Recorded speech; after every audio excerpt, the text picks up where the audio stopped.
Hey everybody, so I have a minute and I thought I would just talk about how to keep a man. We're always talking about all the things that women do wrong, all the problems that are out there and things like that. And I thought, well, we should talk about how to keep a man. That is important. How to get along, how to cooperate with a man.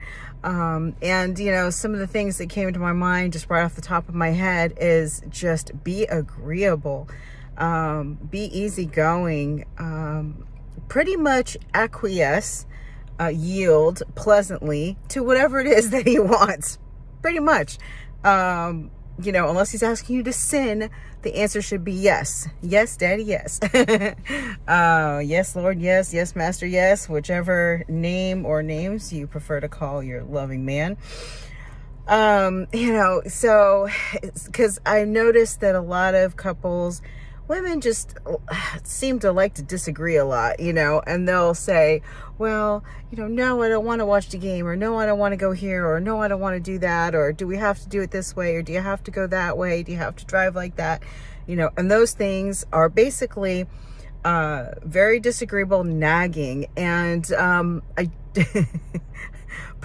it's not in the Bible, but it should be, as far as nagging a man is like getting nibbled to death by a duck. I heard someone say that once.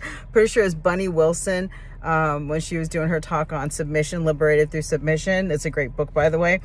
Bunny PB Wilson. So anywho, the Bible actually says it's better to live in the corner of your attic, on the rooftop, than to live in a home with a contentious wife. And it also says something about it's better to live on in a tent on the beach than to live in a mansion with basically a quarrelsome woman, a woman that's not easy to live with. So, that just shows you right there. I mean, women have had an attitude and a mouth forever. It's written in the Bible. That's a long time ago. So basically, you want to do things that please him, that don't give him stress, that keep the peace. For example, you make his favorite foods, you do the best that you can with the budget you have to work with. Men really appreciate if you don't go over the budget, that you don't spend more than they have to spend. They also appreciate your thoughtfulness, like picking up certain snacks and things that he really likes, or you're out at a shopping plaza and you see a particular shirt from a movie. It's like his favorite movie, and like maybe you'll pick up a shirt and it's like $15, $20, and you give it to him. He really appreciates that because he's like, oh wow, you're thinking of me, and yeah, it's my favorite movie and whatever. I love picking up fun shirts for my husband. I put a couple little, like really short little clip. They were all kind of folded with the kind of main, titles, whatever, showing on the front, so my husband can easily pick the one he wants to wear.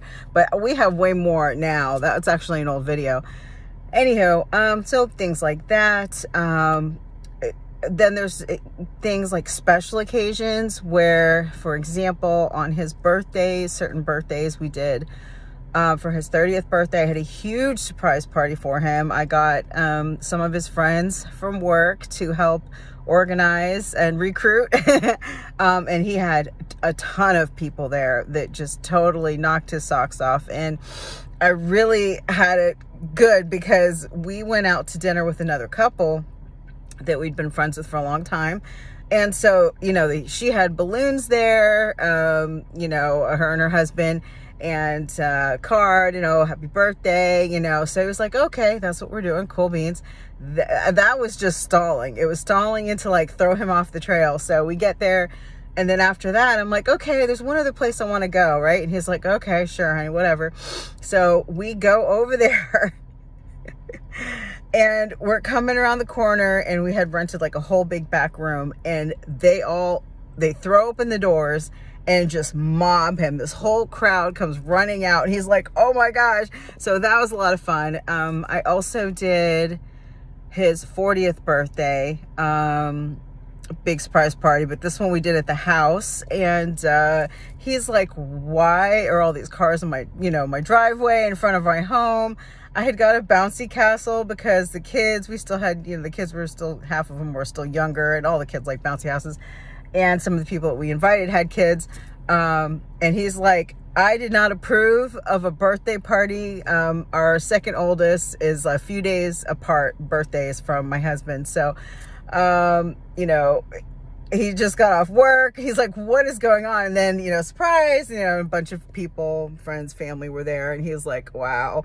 So that was fun. And of course, the 25th anniversary of his 25th career year, which he can't retire yet. Soon, puppy, soon. Had a big thing. People that he's known ever since he started, even before he started, back in high school. And, he really enjoyed that. So it was a really great surprise. And the place that we had it worked with me. Had big balloons, and I had a big poster board with all kinds of pictures from over the years. And he just really enjoyed it. I brought some cakes and yummy things, and it was really nice. So doing things like that for your husband, even though he is he's not a real big, like, yes, let's go party kind of guy. He does have his times when he likes to go out and go do things. It's usually with the guys when he's like going out. But so even if your husband's a little bit more of an introvert, a lot of times they still enjoy the fact that people are coming together to celebrate them, to give them recognition, to be like, give them some accolades and thank yous. And I've made a plaque for him, giving him the plaque at one of the birthday parties, the 30th one. It was a really nice plaque, actually.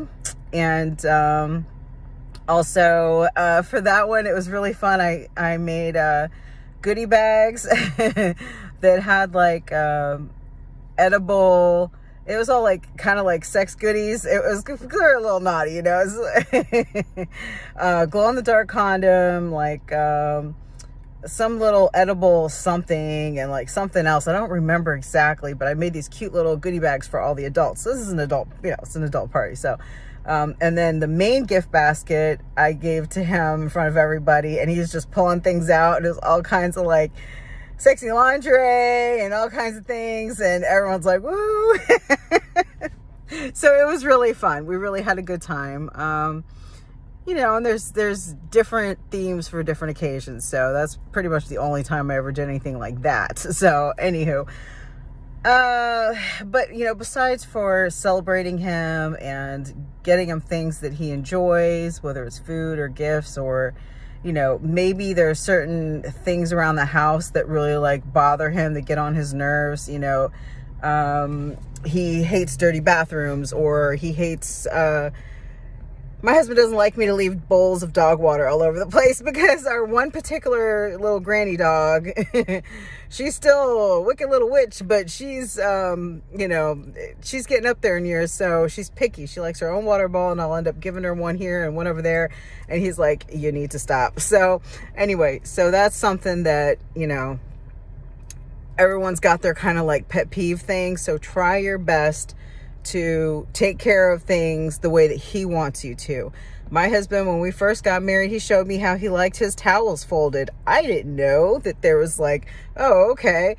He had to teach me how to fold the towels the way he liked them. I'm like, all right, it folds a certain way, and it shows the little whatever on the side, and it fits real nice into the closet, and that's what he likes. So that's what I do. And it bothers him if they look all disheveled, or they're just folded like a square, and he's like, no. Now, is he going to have a fit? Is it going to be like what was that Julia Roberts movie, Sleeping with the Enemy? Her towels weren't lined up, and he like kicked her in the stomach, and I was like, no, it's not like that. However, it just agitates him. He's just like, it must be a little bit of that feng shui type of a thing, like nice and calming and even and whatever. So anyway, that movie was crazy. Those movies did not help marriages, by the way. And of course, he was like a rich guy, and that's a whole thing. So anyway, it's that's something else. So all right, and let's see what else. But mainly, it's your everyday conversations with him. It's sounding happy when he calls, just being excited to hear from him. I'm always like, hi daddy, so happy to hear from him. And it's only unless something like really drastic's going on around the house where I might sound stressed out and he'll be like, what's wrong, so drinking my bad coffee today. So how you answer the phone, how you talk to him, how you explain problems to him. When you explain problems to him, don't mob him when he first comes in the door, unless it's an emergency. And even then you can be like, I got to talk to you, daddy. There's something I need to talk to you about. But I've talked about that before, like the Esther, working on your timing, requesting an audience before your husband so that you can very gently, kindly, and love ask him whatever it is you need to ask him. Something's bothering you, or you have a question, or you're concerned. I've learned over the years in relationships, period, it's always good to put the good first, then ask gently. Don't just come right out and say blah, blah, blah, blah, blah. They're gonna put a wall up. So Esther did it the best. She said, my Lord, if you are pleased with me, and I have found favor in your sight, if you would grant me, this request. And, the king was smitten with Esther. She was fine. So anyway, he's like, what is it? Just ask anything up to half my kingdom, the king of Persia, King Xerxes. All right.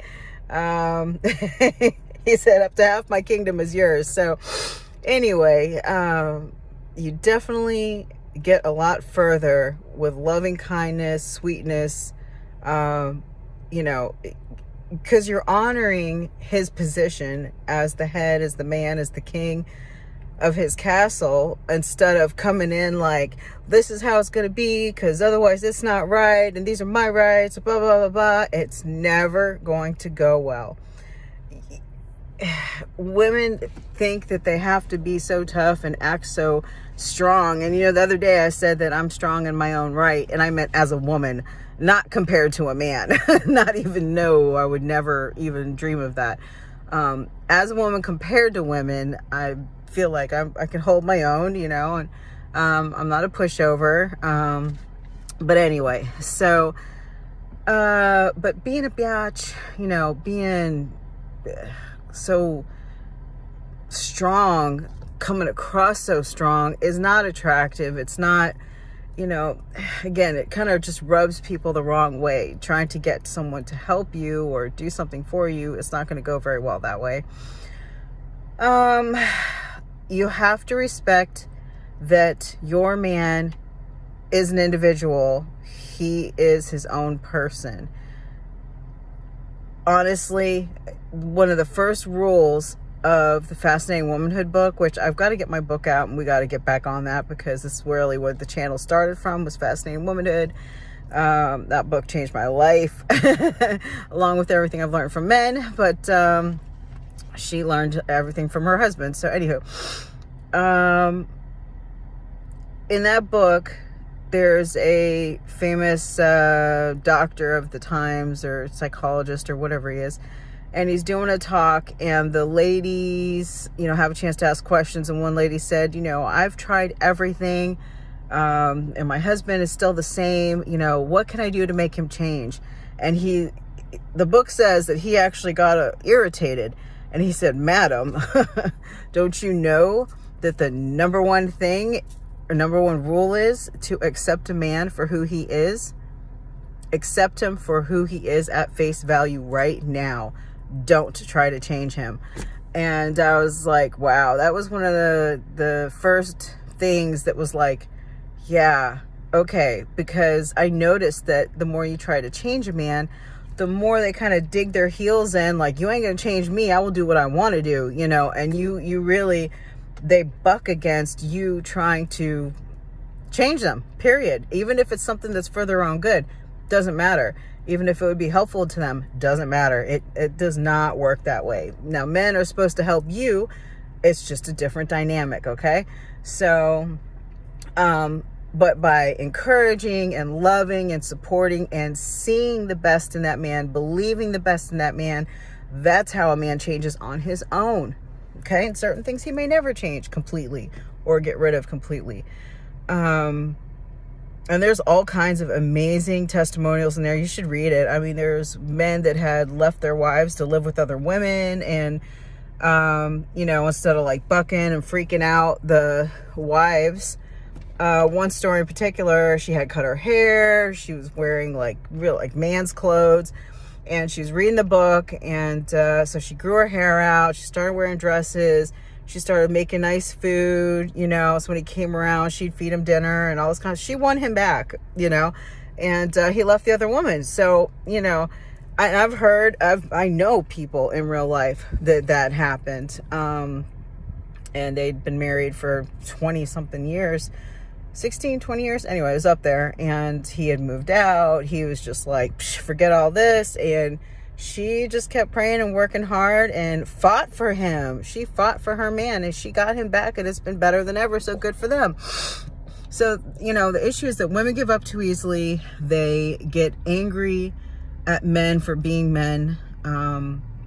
And really, the other thing I would say is stay out of his business. Don't go through his phone. Don't bother him about where he's going when he is going to go spend some time with the guys. I used to bother my husband, and when are you coming back and all this stuff, and he'd be like, I don't know, where are you going? I don't know.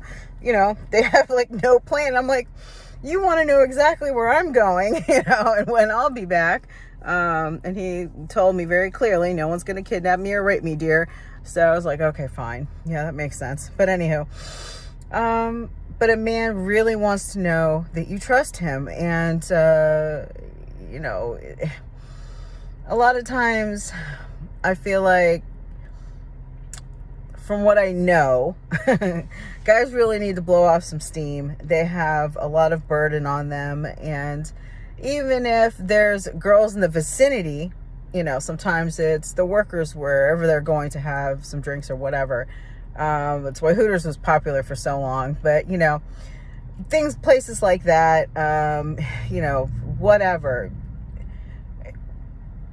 Or certain parts of places that you visit and things like that. Whatever. Even fishing trips. Men don't always need women as a fun distraction. That's nice. They make nice scenery, and who doesn't like to talk to a pretty girl, right? So whatever.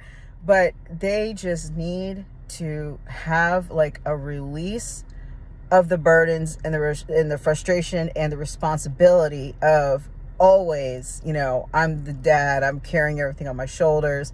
And even when we go out together, we go on vacation together, we have an absolute blast. We have so much fun together. But he is still always taking care of me. He is always thinking about me and what do you need?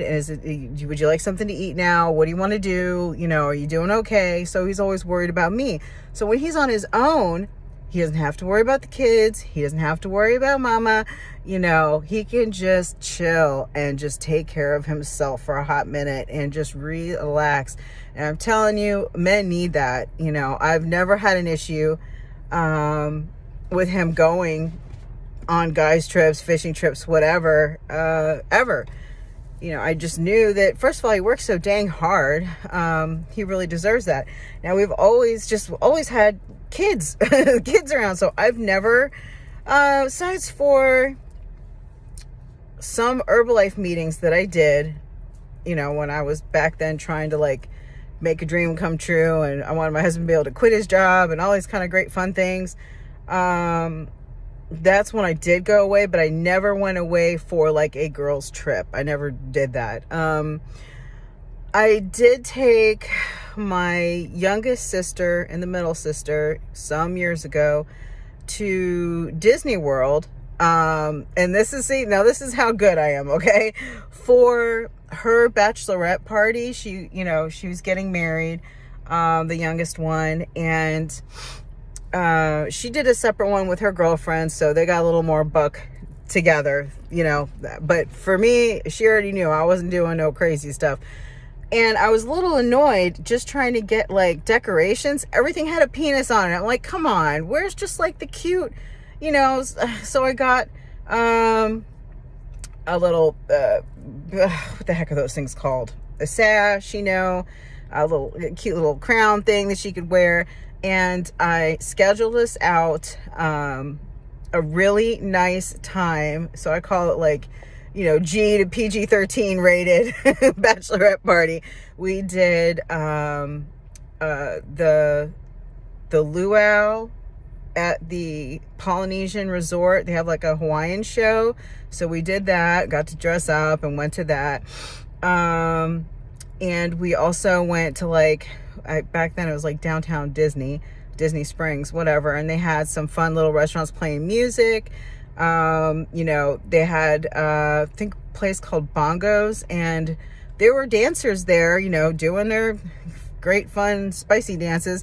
And, one of the dancers got her and, you know, spun her around. They did a little dancing, you know, and so, ooh, you know, it's really cute. And so, but it was, I mean, we stayed at like the Art of Animation and the Little Mermaid room, you know, and I had, balloons everywhere and little gifts for them, and just it was super, like, I mean, just really, it was very, very cute, girly. We've been big Disney fans like our whole life, you know. Lately we're really mad at them, but anyway, but the whole point is that I never like went out, did any girls trips that were like bad, you know. So anywho, that's the extent of my stuff. But, you know, in any case, and I did that out of respect for my husband and because I have so much to do with the kids. I really can't afford the time gone. You know, that was a special occasion. I wanted to be there for my sister, and we made it work. It was very short. Definitely, you know, never gone more than like 2 days, and on rare occasions. So anywho, it's been quite a long time since I've done any trips at all, which is fine with me. But so I'm just trying to say, you know, that there is a double standard, and that's okay. It's very okay, actually. It's just how it is. And, you know, women have their own double standards of things that men don't get that advantage. You know, just my life in general. I mean, first of all, nothing that I have do I have to pay for. My car, my insurance, my phone, my house, my electric, my whatever, my groceries, like I'm completely taken care of. Okay. My whole life. God bless this man. You know, all I have to do is ask, and then I have to wait till he can provide it for me, but I can have what I want. And I'm so grateful for that. So that is a huge double standard right off the get-go, which gives him privileges that I don't have, which is totally fine, which is, you need a guy's fishing trip, go have at it. You know, you work your butt off for everything that we have. You certainly deserve that. And, you need to be agreeable with these type of things. And, you know, I started saying that I used to fuss at him about when you coming back, blah, blah, blah. When I started leaving him alone about these things, he started to call me. He started to text me, hey babe, we're here. You know, hey honey, we just got to so-and-so, and, you know, see you later, blah, blah.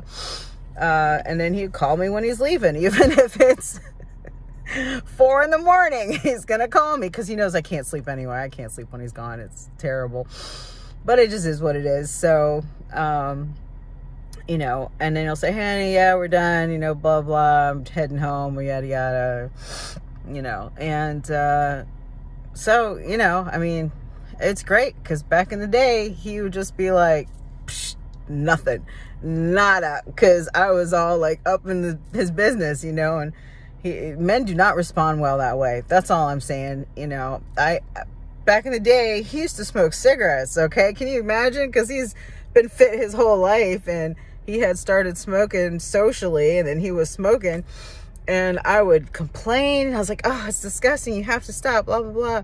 It's going to kill you, yada, yada. And then I was like, you know what? It's fine.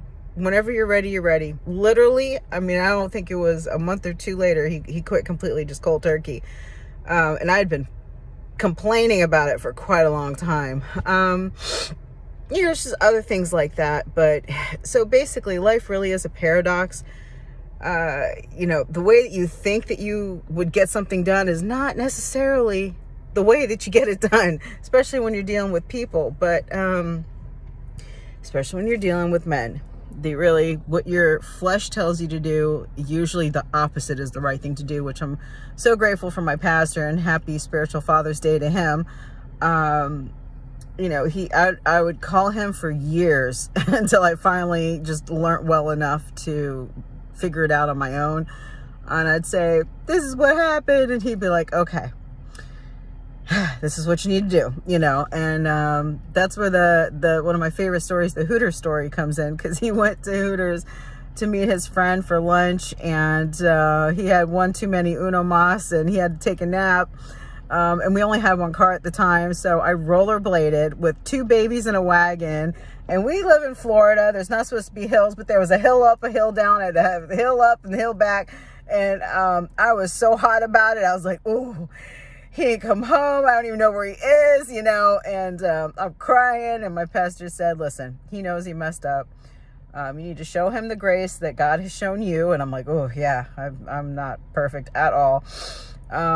He said, make him his favorite meal. Don't yell at him. And I listened. I mean, I balked at first, like, what? Make him his favorite meal.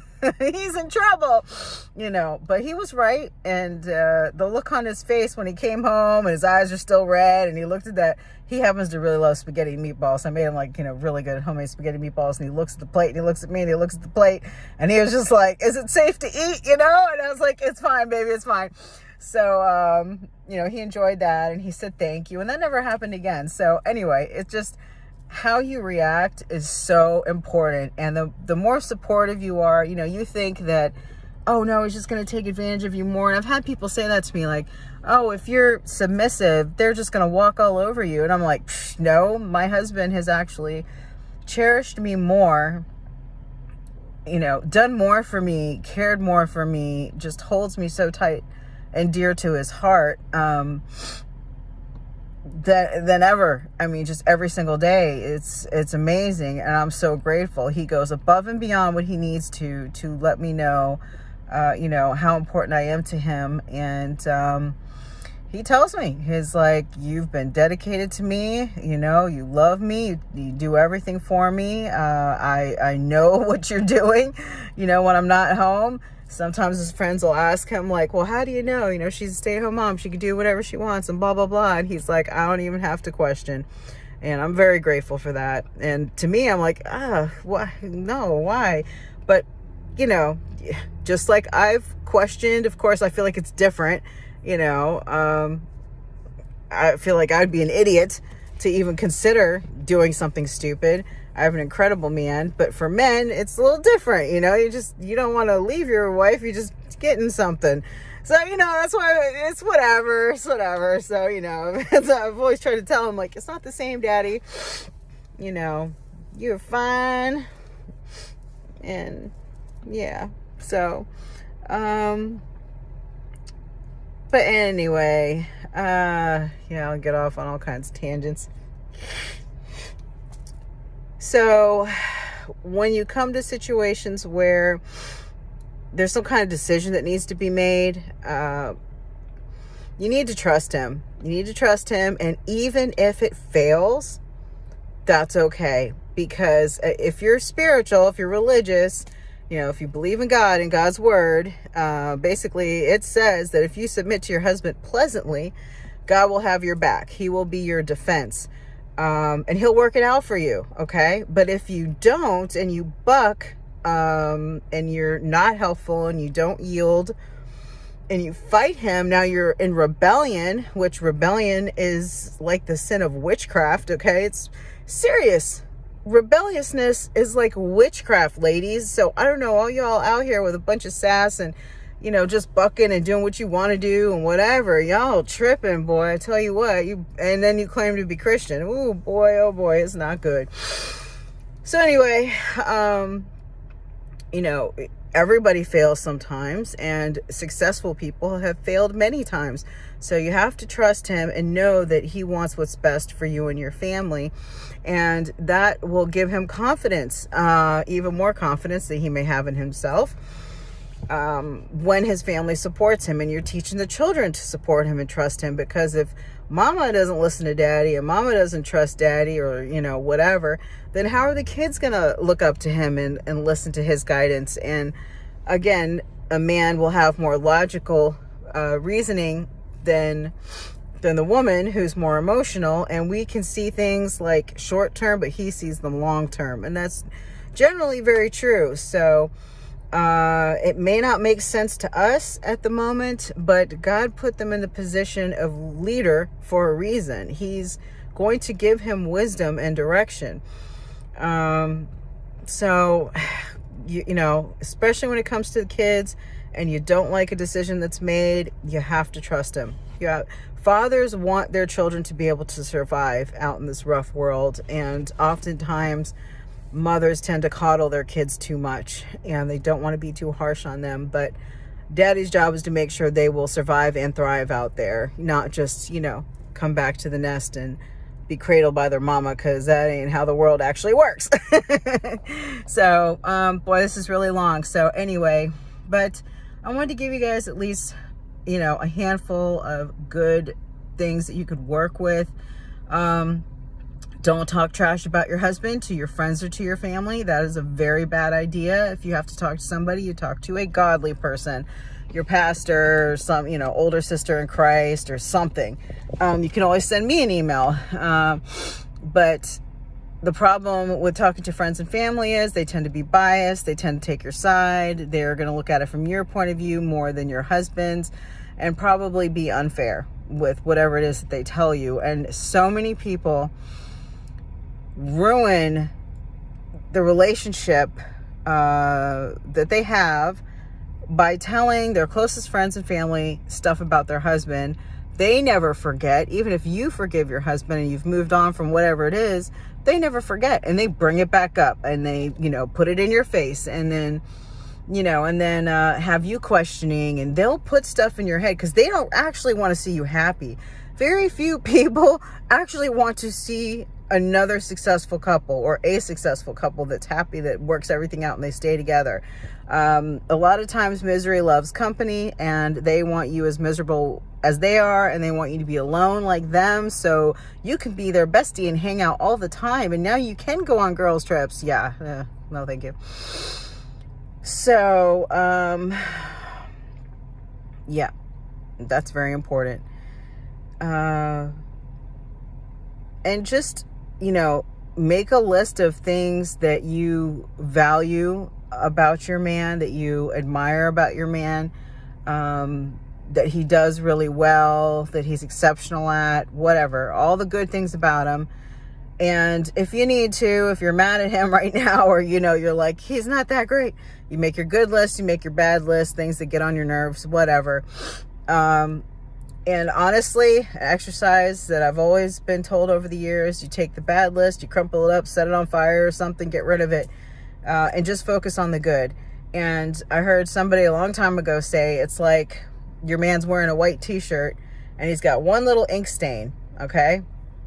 You know, in like the shirt pocket. And it's only, you know, way less than like 10% of the entire shirt. But you just keep looking at the ink stain, okay? And it ruins the entire rest of the shirt, okay? So it's just like a visual of it. The other thing is like keeping track of wrongs. Like, what do you call it? Making a list, you know? So like if you keep a little compartment in your brain for, you know, this is my room where I keep all the things he's done to me, you know, and you go into your room sometimes up in your head and you close the door and you just pout and you sulk and you're like, yeah, he did this and he did that. And that day he didn't even come home that time. I had to wait for him. He had a really bad excuse, but whatever. And, you know, and I don't like his friends and they're all a bunch of cheaters and, you know, who knows, whatever you come up with, you know, it could be anything. He drinks too much and he went from smoking cigarettes to chewing tobacco and I hate it. And, you know, whatever, he doesn't want me to go out drinking with my girlfriends. I'm the only one, whatever you come up with. Who knows? He yelled at me that day. There's a room that you keep in your brain. You need to set that bitch on fire, okay?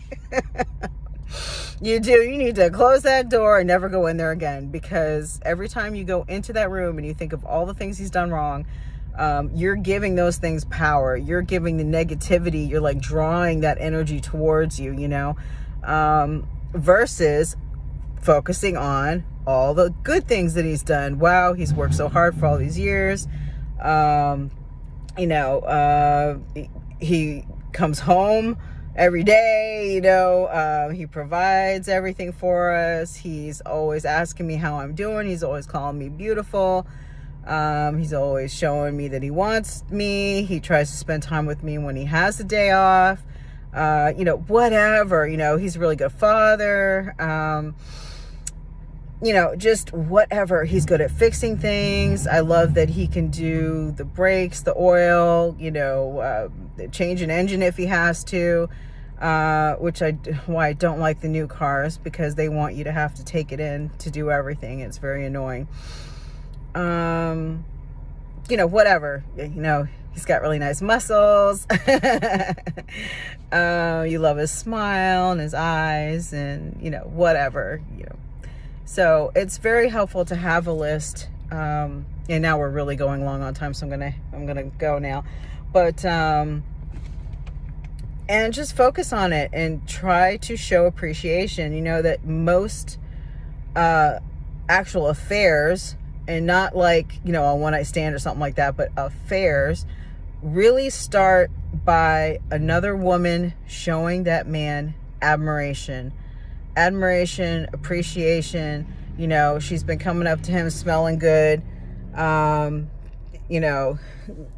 his muscles and being like, wow, you really work out, and you work so hard. And he's thinking, yeah, I wish my wife could see that, how hard I work. She doesn't understand what it takes. And, oh yeah, that's too bad. She really should see what a hard worker you are and how much you put into everything, and, in the places that you're going. And I mean, listen, ladies know what they're doing when they want to try to woo somebody. And you would think, well, women don't have to try that hard to woo a man, but yeah, sometimes they do. Because if he's a really good man and he's been like, he's down for his woman and everything, and he's trying his best, he's trying to live like an upright moral life, he's not going to be that easy, actually. So, especially if she's trying to not just sleep with him, but to take him. So that's where that comes in. And, there's a lot of men that have complimented my husband on how good his food smells, when he's warming up his food that I've made him. They're like, wow, it smells like restaurant food. Oh, my son's coming, I gotta go. But anyway, so all those things, just be smart, ladies. You gotta fight to win. All right, ciao.